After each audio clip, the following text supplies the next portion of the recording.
Assalamualaikum warahmatullahi wabarakatuh. Perkenalkan, saya Fepen Effendi dari SD Emirates Islamic School. Pada kali ini saya akan melakukan aksi nyata menyebarkan pemahaman mengapa kurikulum perlu berubah. Pembahasan, apa itu kurikulum? Mengapa kurikulum perlu berubah? Lalu bagaimana cara mewujudkannya?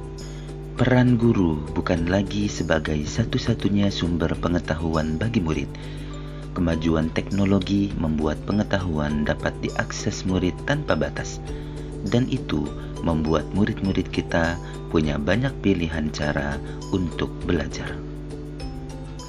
Murid semakin berkembang dengan cara belajarnya sendiri, maka kita sebagai pendidik harus terdorong dan melek teknologi untuk mengimbangi dan membantu murid.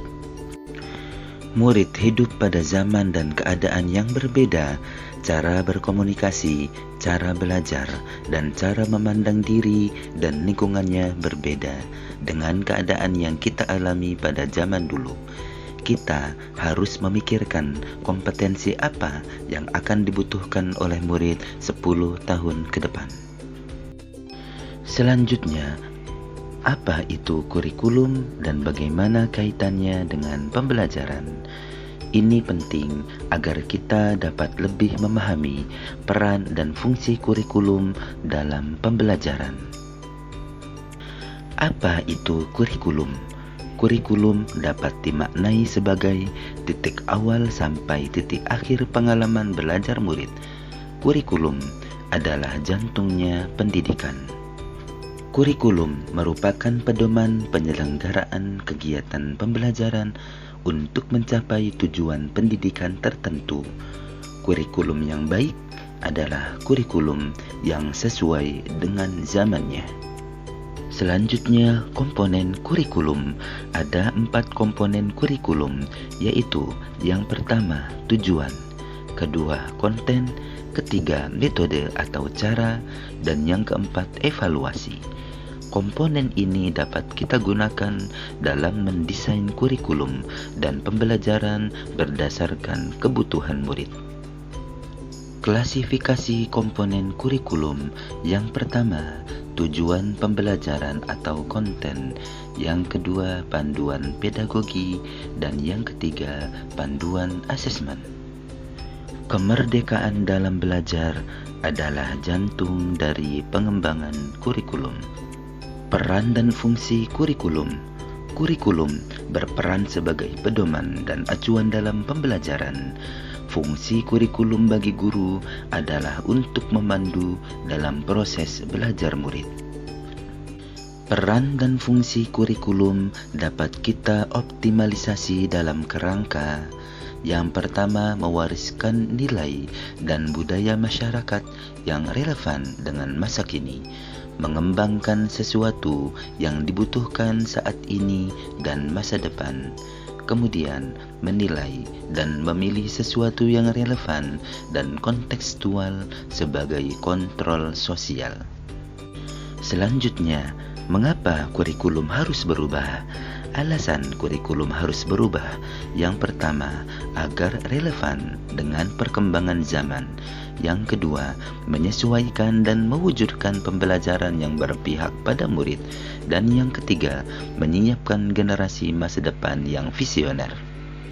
Saat ini, berbagai isu baru menuntut satuan pendidikan menyiapkan kurikulum yang membantu murid untuk menghadapi dunianya yang penuh dengan tantangan. Isu kekinian tersebut yaitu perubahan iklim global, teknologi digital, industri multinasional, dan transformasi budaya. Transformasi pembelajaran dengan paradigma baru menekankan pada penguatan kompetensi dan materi esensial atau bermakna. Lalu, bagaimana cara mewujudkannya? Agar dapat mewujudkan seluruh kompetensi yang diharapkan dari kurikulum, semua pihak harus berkolaborasi dengan maksimal.